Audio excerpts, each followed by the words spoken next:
تو کرتے رہیں گے. پارٹی جب اوپر جاتی ہے نا جی پارٹی کے برائیاں بہت ملتی ہیں, اچھائیاں نہیں دیکھتے یہ کیسے گئی کیا کیا وہ نہیں دیکھیں گے, برائیاں بہت دیکھیں گے. اور دوسری بات یہ کہ الزامات تو پتہ نہیں کتنے مقدمے کس کس پہ لگے ہوئے, وہ پریزیڈنٹ بھی بن جاتے ہیں, وزیر بھی بن جاتے ہیں, منسٹر بن جاتے ہیں اور وہ سب کیس دھل جاتے ہیں. بات یہ بھائی آپ پاکستان کی ایجوکیشن کو دیکھیں, نئے انقلاب کیسے آئے گا میں آپ کو بتاؤں. یہ تو سارے انتظام لگتے ہی رہیں گے اور یہ انتظام جو ہے کبھی بھی الزام ہٹیں گے ہی نہیں, آتے رہیں گے جاتے رہیں گے. دیکھیں سب سے پہلے یہ خود سوچنی چاہیے کہ امریکہ جو ہے نا آپ لوگوں کو کبھی بھی ایک نہیں ہونے دے گا, برٹش کبھی بھی ایک ہونے دے گا. جتنے نیشن کے لوگ ہیں وہ آپ کو ایک نہیں ہونے دیں گے. ایک تو اس چیز کو آپ مد نظر رکھیں.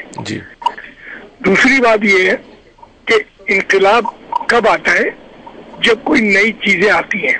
انقلاب کیسے آئے گا, وہی کا وہی ہے, وہی چودراہٹ ہے, وہی وڈیرا گیری ہے, وہی سب کچھ ہے, اور لے دے کے کراچی پہ نزلہ بھیج جاتا ہے, کراچی کے لوگوں پہ نزلہ آ جاتا ہے. بات اتنی سی ہے کہنے کی بھائی صرف اللہ کے احکاموں کو یاد رکھو, اس پہ عمل رکھو, نمبر 1. ٹھیک ہے. نمبر 2 آپ لوگوں کو چاہیے کہ ایجوکیشن پورے پاکستان کی کھولو, اور یہ جو وڈیرا گیری ہے, یہ جو اپنی تعداد ہے, ان چیزوں کو ختم کریں سب لوگ, اور ایجوکیشن کو بڑھائیں, اور اس کے ساتھ ساتھ نئی جنریشن کو موقع دیں کہ وہ کچھ کر کے دکھائے. اچھا آپ یہ بتائیے کہ نئی جنریشن چھوڑیے, آپ پہ ایم کیو پہ سخت الزام یہ لگ رہا ہے کہ وہ ایک دہشت گرد تنظیم ہے, کیا یہ واقعی اس میں کوئی حقیقت ہے کہ یہ صرف ایک الزام ہے؟ سر دیکھیں آپ مجھے ایک بات بتائیے کہ یہ الزام جب سے یہ پارٹی بنی ہے نا یہ لگتا ہی آ رہا ہے, اور پارٹی کہاں تک پہنچ گئی ہے وہ الزام ابھی تک لگتا ہی آ رہا ہے. تو آپ خود سوچئے کہ اگر یہ اتنی خراب پارٹی ہوتی تو یہ اتنی بڑی کیسے بن جاتی کہ ہر جگہ جا کے بیٹھ گئی. اب نے شاید ہر جگہ یہی کرا ہے کیا؟ یہ غلط الزام ہے, قطعی الزام غلط ہے. اچھا ایک بار بتائیے, ایک صاحب آئے تھے عامر اصغری کے 110 کے اوپر, جی انہوں نے ایک سوال کیا کہ بھئی وہاں پہ آپ لوگ تنظیم کے پارٹی والے 10 روپے مہینہ بھیجتے ہو, ہم 10 کیا, ہم تو پوری سیلری بھیج دیں اگر بھائی بولیں تو. سنیے انہوں نے ایک سوال کیا تو عامر نے سوال کیا, انہوں نے جواب کیا دیا کہ یار یہاں تو سارے لڑکے ٹیکسیاں چلاتے ہیں, وہ اپنا گھر چلا لیں یا وہ چلا لیں. تو اب اس سے آپ اندازہ لگا لیجئے بقول ان کے کہ یہاں تو ہم سب ٹیکسیاں چلاتے ہیں, تو ہم کیا کسی کو ماریں گے یا ہم کسی سے پیسے لیں گے؟ ہم یہاں خود ٹیکسیاں چلا رہے ہیں بقول ان کے. آئی ٹی میں کوئی بندہ کام کر کے دکھا دے, ان کو میں نے ایک ہی کہا تھا اتنے آئی ٹی میں ہے کہ آپ پریشان ہو جائیں گے, اور پوری دنیا میں اتنے ہمارے لوگ ہیں کہ آپ پریشان ہو جائیں گے. امریکہ میں چند لوگ ہیں اور امریکہ تک ہی بات کر سکتے ہیں, ہم وہ لوگ ہیں جو پوری دنیا میں جا کے ہر جگہ بات کر سکتے ہیں. الحمدللہ ایسے لوگ ہیں ہم لوگ.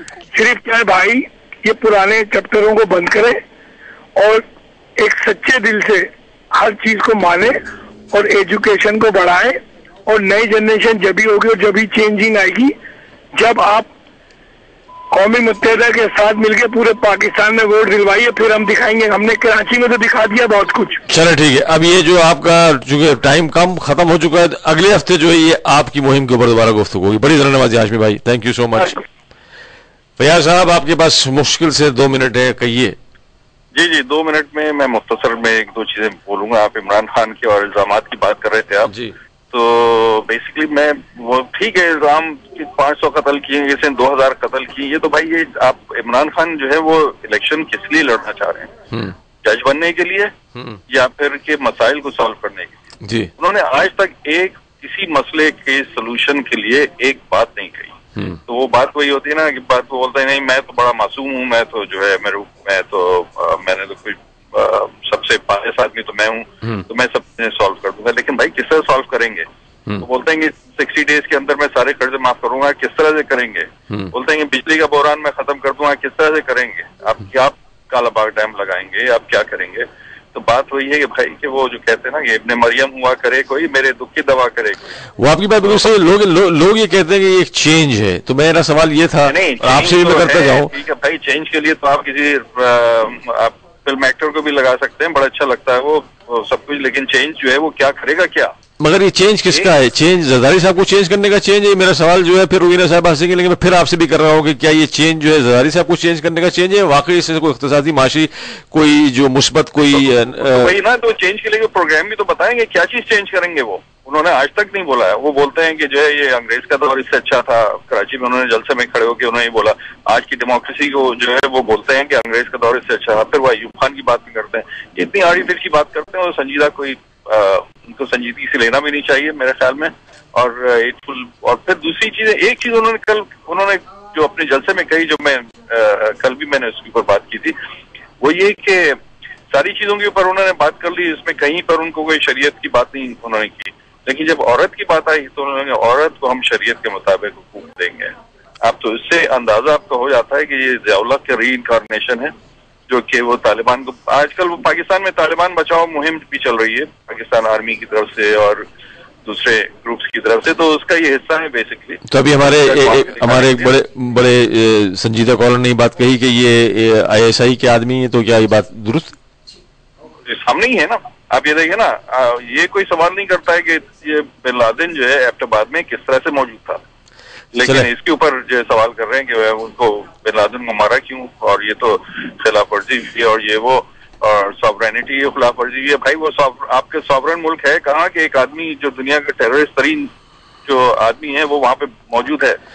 فیاض بھائی بڑی معذرت کے ساتھ, لیکن مجھے انشاءاللہ دوبارہ پھر آپ سے گفتگو کروں گا, اور پھر دوبارہ آپ سے بات ہوگی. بڑی نوازی, بہت شکریہ آپ کا, بہت شکریہ.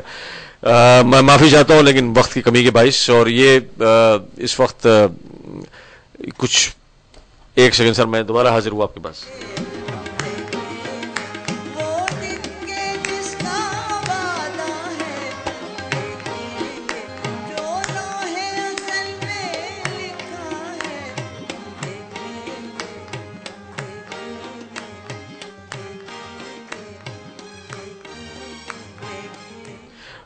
ہاں, میں بتانا چلوں کہ PTI کے حسن صاحب بھی بات کرنا چاہ رہے تھے PTI کے ریفرنس میں, لیکن چونکہ وقت ختم ہوا ہے تو میں نے معذرت کر لی ہے, لیکن انشاءاللہ اگلے ہفتے ضرور ان کو بھی دوبارہ مدعو کریں گے, اور دوبارہ جو ہے باتوں کا سلسلہ جاری رہے گا. لیکن آپ کو یہ بتاتا چلوں کہ آج کا پروگرام جو ہے بزنس زوم نے اسپانسر کیا ہے, اور اس کے علاوہ Baloch ice cream and juice. اور آپ کو پتا ہے کہ Baloch ice cream and juice Old Denton Road 2625 2625 Old Denton Road پہ کیرلٹن میں کھل گیا ہے. تو یقیناً اگر آپ کو فالودے اور جوس کا شوق ہے تو وہاں تشریف لے جائیے. اور واقعی یہ جن کو شکر کا پرابلم ہے, یا جسے کہتے ہیں نا کہ تھوڑا میٹھے کا شوق رکھتے ہیں لیکن شکر بیچ میں آ جاتی ہے, تو یہ واقعی بہت آپ کو شکر کی مقدار ان میں کم ملے گی, تو آپ کو مزہ آئے گا.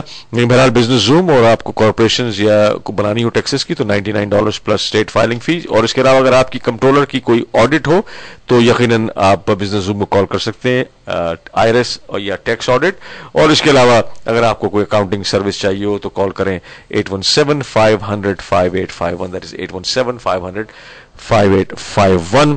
اور چلتے جناب جو شکایتیں تھیں میں ان کا ازالہ اس طرح کر سکتا ہوں, یا آپ کو صرف اس طرح بتا سکتا ہوں کہ بنیادی طور پہ جو میرے تمام کالرز ہیں میری سراخوں پر ہیں, اور وہ یقیناً تمام اپنے جو خیالات ہیں وہ پیش کرتے ہیں, اور یقیناً اس میں کوئی برائی نہیں ہے. اور یہ پروگرام کی خوبصورتی اسی طرح سے ہے کہ لوگ اپنے خیالات کا اظہار کر لیں. اب جو لوگ شکایت کرتے ہیں تو ابراہیم صاحب نے خوب کہا ہے کہ بھائی وہ بھی آن ایئر آ جائیں اور وہ بھی اپنی بات کر لیں, تاکہ ان کو بھی بات کرنے کا موقع مل جائے.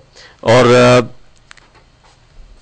جہاں تک اس بات کا تعلق ہے کہ یہ جو فنڈ ریزر کی بات ہو رہی تھی, تو یہ آپ کو اندازہ ہو چکا ہے کہ ایک نئی, جو روبینہ جی نے بھی کہا کہ یہ, اور خان صاحب نے بھی کہا کہ ہم دیکھیں گے, لیکن بہرحال یہ ضرور ہے کہ ایک نئی ڈیولپمنٹ شہر میں ضرور ہو گئی ہے. اور لوگ اب, جیسے کہ وہ صاحب سٹی کاؤنسل کے الیکشن لڑ رہے تھے, مجھ سے سخت ناراض ہیں, لیکن ابھی تک وہ اس بات کو متعین نہیں کر سکے ہیں کہ وہ کچھ سماجی کام کر لیں تاکہ ان کو اگلی دفعہ کوئی ووٹ دے. تو ووٹوں کی جو